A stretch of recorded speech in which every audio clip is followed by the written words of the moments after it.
I guess really the big thing to mention right now is that this month was not a good one. I get the feeling I've said several times in the past why I'm not part of any trans support groups.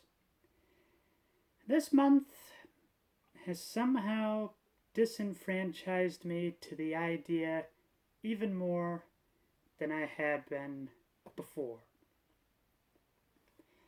And I figure to jump into that subject, I'll start with this.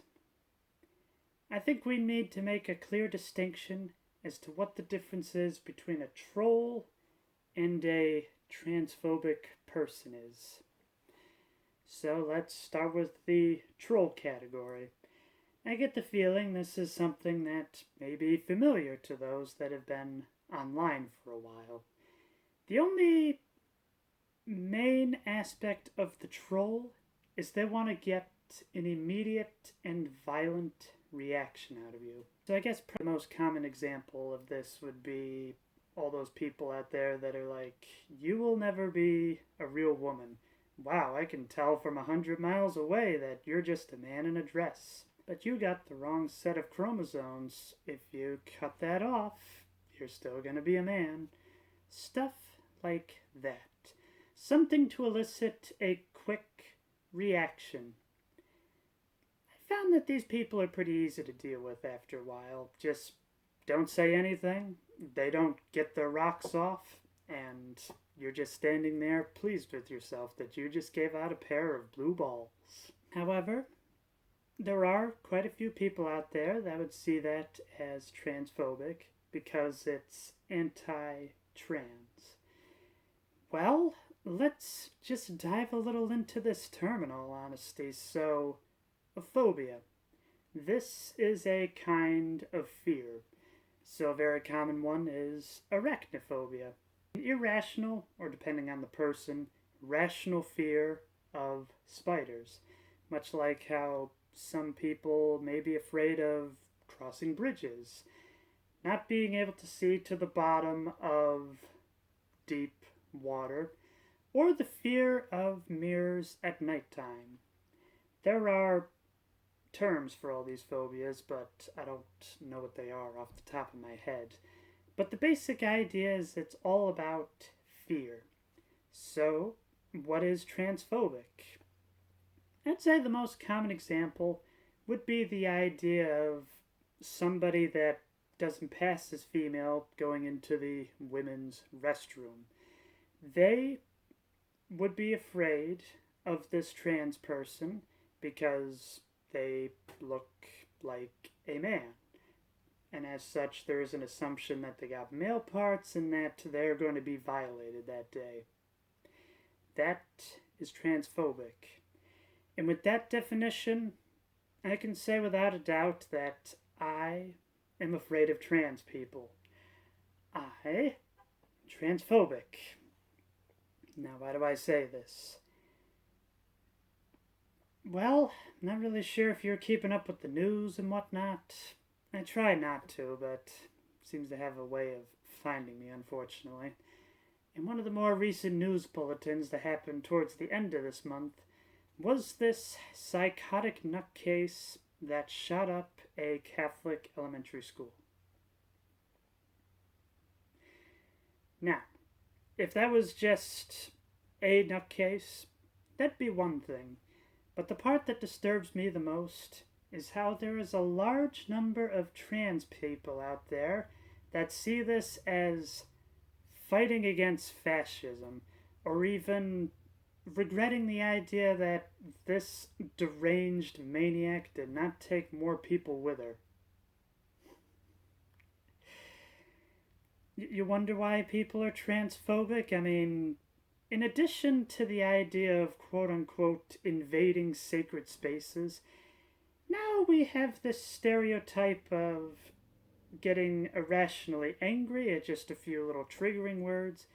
But now we have the stereotype that we're going around killing people. What? I'm not a killer. I do not want to be associated with such things. And I definitely don't want to be associated with people that agree with those vile actions that were taken on that day. And the main reason I made such a short little video about it before is that this was not the first incident. And this is not the first time that an overwhelmingly majority of trans people supported such heinous acts. It just feels a bit less like you want equality or to be seen as on the same level as other people, but rather you want to be the one with the whip. You want to be the slave owner. And well, with that mentality, it's just going to be a constant power struggle between slave and master. One's going to rise up against the other, oppress the other, and then the other is going to come back and rise up again. This is just not the way to go about it. I very much look back to the greatness of Dr. Reverend Martin Luther King Jr., who was able to learn a fair bit from Mahatma Gandhi. With his power of civil disobedience, he was able to get India its independence. And then Dr. Reverend Martin Luther King Jr. was also able to do quite a fair bit. But yet, the other thing we also bring up as well is the idea of Malcolm X with the Black Panthers. Now, I can only really dive into these on a surface level because, well, you see how pale this skin is? I'm not really sure how much I'm allowed to talk about such things, but it's all about the idea that we have the peaceful way of doing it and the non-peaceful way of doing it. Well, in the United States, we have Dr. Reverend Martin Luther King Jr. Day. We do not have a Malcolm X Day. May I pose the question, why is that? Well, I think I've given my thoughts as to that despicable act that was committed at the end of this month. Just going to go into a few other points that has definitely left me very disenfranchised of the trans community. The second part is this massive hate against people that are trans medicalist. Let me see if I can try to explain what this means. So the basic idea behind medicalizing transitions is the idea of having to prove that you are trans, rather than the opposite where you just say you're trans and then you're given all the treatment that you want. Well, the way I personally look at it is, imagine if you applied this to other sections of the medical field. So for instance, somebody just said they were in pain and they wanted morphine. They wanted Oxycontin. They wanted other harsh painkillers. And then they would just give it to them to get their fix. Now, I know these aren't the same exact thing, but this is the logic I have. I feel like if you don't restrict trans healthcare, then it's not going to be able to sustain everybody. I mean, granted, there's a good chunk of the population that doesn't want to transition, but for those that may be questioning and whatnot, you're gonna make estrogen or testosterone quite a difficult thing to find. I look at it a lot like, say, Ozempic. This was a drug that was originally created for people that had diabetes, if I remember correctly. It was a way to help lower the A1C, but yet there was a side effect that helped you lose weight. And now the people that legitimately need Ozempic can't get it. Or one that younger audiences may be able to appreciate. This just seems to be a big thing on college campuses. Somebody has been diagnosed with ADHD, hypertension, whatever there's just so many words to it, I can't keep up. So the popular treatment for that is Ritalin. Well, on college campuses, this is a stimulant to be able to get all that studying in, to be able to enhance all that partying and whatnot. And now it's kind of becoming difficult for those that legitimately need this medication to be able to get it. And that is why I think there has to be some level of restriction in terms of transitioning. Now, surgery is like a very different thing by itself. I would definitely err on the side that you would have to kind of prove that this is something that you want before you do it because, well, look at it from like the doctors who do it, and then, like, I don't know, 2 or 3 months later, the patient will just be like, yeah, I'm not happy. I want you to reverse it. Well, I can't do that. Well, in that case, I'm going to sue you and run your practice out of business. Imagine that. A trans person that looks at things from a capitalistic perspective.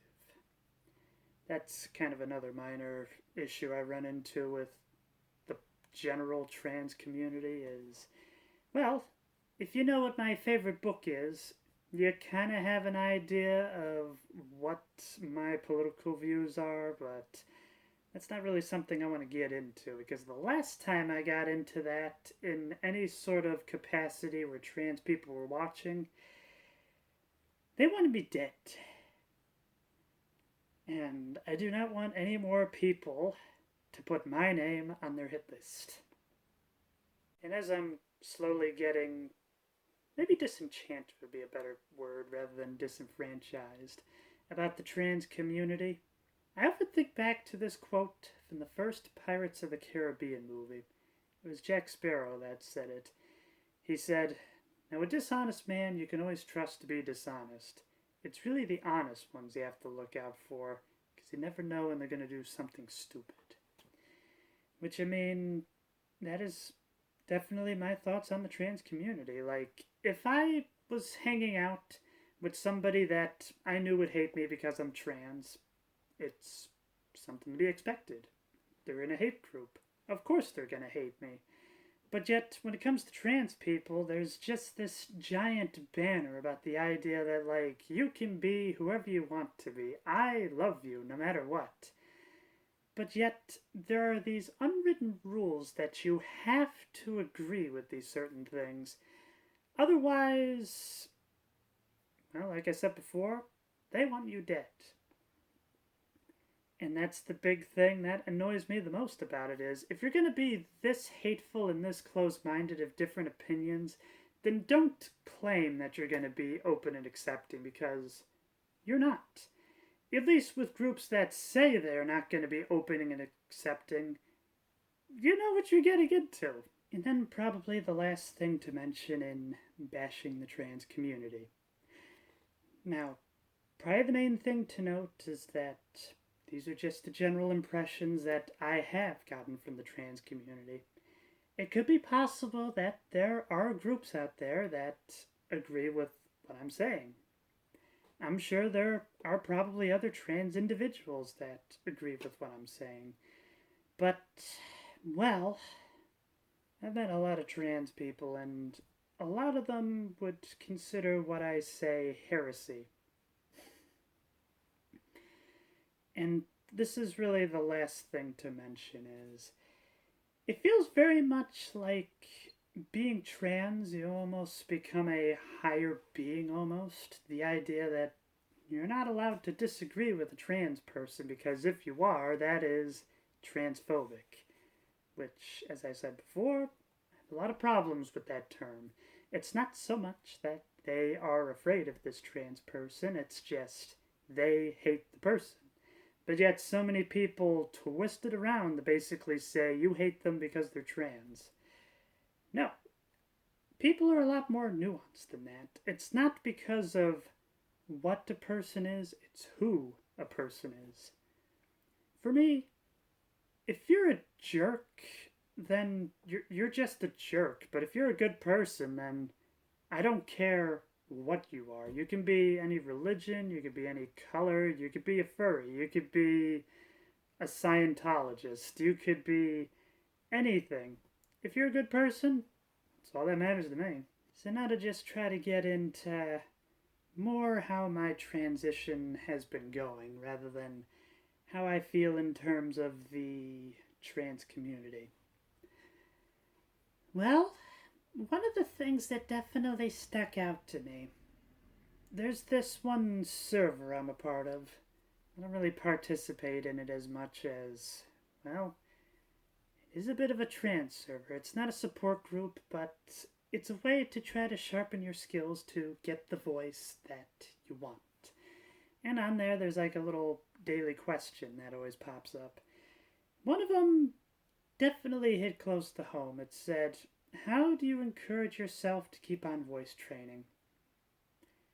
To be perfectly honest, I don't.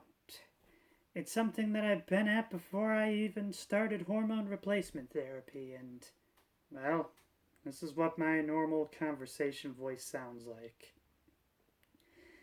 And if I really push it, this is probably about as feminine as I can sound, and if ever I hear this voice being recorded or on some sort of feedback where like I'm on a speakerphone or something and I can hear my voice, it sounds like this. Just kills all the motivation that I've got.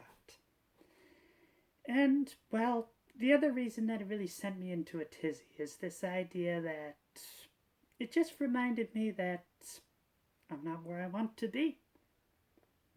From far away, you can't tell that I still have a little bit of facial hair here and there. Or, well, it's the idea that I wish I was a little curvier. There's just so many other little things that just kind of get to me, and that question just kind of made me realize, oh yeah, I may have had a lot of progress, but still got a long ways to go. So I find it crazy. People say that the average transition is like 5 years. Getting close to that, actually, and, well, I don't think I'm there yet. Next thing I have to mention is a pair of memes that I saw a while ago. Well, this is just how I am. I love SpongeBob memes. I like trans memes, if they're not encouraging killing people. And I'm also a huge fan of prequel memes. But anyway, this is obviously in the trans meme category. So this first one, I feel like, put a lot of different things into perspective. The idea that it's like, well, if you don't feel dysphoria, then I guess that means you're not really trans anymore. You're just the person that you want to be. You don't have to go across the aisle or on a journey. Say you want to take a trip to Europe. For a while, that's known as a transatlantic expedition. There was actually a cable that connected the two countries. Maybe it's still there, but anyway, the main thing is it's like, well, once you're across the Atlantic Ocean, then you're no longer in transit. You are at your location. And that's definitely the way I'm looking at this meme as well as myself. When I get to the end of the journey, it's like, well, it's hard to really consider myself trans as I'm not really transitioning anymore. Like, I'm at my destination. If you're a big fan of Maslow's hierarchy of needs, I have been self-actualized. And then this other one right here. This kind of goes in conjunction with a comment I read the other day. So it was kind of a joke about this one YouTuber that I like to watch. It was a compilation of all the moments that they said they wanted to be a girl, which I often wondered why they were considered an egg by so many people. But anyways, the main reason I bring it up is, in that comment, it was all about the idea that if you're trans, then you thoroughly believe that you are the other gender. And the idea of transitioning is so you have the body that best reflects the soul, I guess. This meme, I think, really puts into perspective how I feel about the whole thing. It's not so much that I believed I was a woman trapped in a man's body or a girl this whole time. It's really more about the idea that what I had made me very uncomfortable. Much like a person that, say, used to be very fit in high school but has since gained quite a lot of weight. They feel uncomfortable in that body and they want to go back. And even then, I feel like that's not a very foreign concept to a lot of people. I feel like I bump into just about anybody that's over 40. Whenever they see kids running around, the first thing they always say is, ugh, I wish I had that kind of energy. They're dissatisfied with their current body. And they wish that they had metabolism, they wish they had the energy, they wish they had the strength of somebody that was younger. And I feel like that's the main reason that, say, plastic surgery is so popular. Because as people get older, they get more and more uncomfortable with their body. And all this surgery, all this is to try to be able to get the body that they want. But yet, for them, that's not really called dysphoria. That's not really called a transition. That's just called maybe a glow up, getting a little work done, stuff like that. That's how I view transitioning. It's always about the idea that, like, ooh, my body is a temple. Well, my body is going under a lot of renovations, and when the temple does reopen, it's going to be bigger and better than ever. And for those that are annoyed that the temple has changed, well, it's under new management. And I'm sure there are a lot of other temples that you could visit instead if you really want to. And then the last thing I have to talk about. Yeah, I somehow knew there was a lot to talk about. How long is this video? This last thing was just a bit of a fun thought I had. Is the idea that, well, I could be cute now if I want to. I feel like when you are given the label of being a man, being male and whatnot, you have to keep your feelings really closely guarded. If you're too happy, that's considered a feminine thing. If you're too sad, that's considered a feminine thing. If you're too excited, that's more of a feminine thing. And so, there are times now where I feel very free from that responsibility. If I find like a really cute plushie, I'll be like, oh, look at the cute little thing, I love it. Or even just the idea of being able to kind of cuddle up in the corner, to just kind of lean over, to be able to do stuff like that. Traditionally, these are very feminine things, and I find it a very freeing thing. However, I do also feel sorry for the men that still are basically forced to follow these rules. It's this basic idea that if you don't, you're gay, you're a girl, you're all these other insulting things. Yeah, it's one of the perks of transitioning, but there is also that regret that I can't help anybody out with that sort of thing. I think maybe that's the main reason why there's a stereotype that so many trans people are just like, hey, try on the dress, try on makeup, you may actually be trans, why don't you try it out? It's all about this idea that they see themselves in these other people. The idea that men, let's be honest, are held up to an insanely high standard. They have to know everything.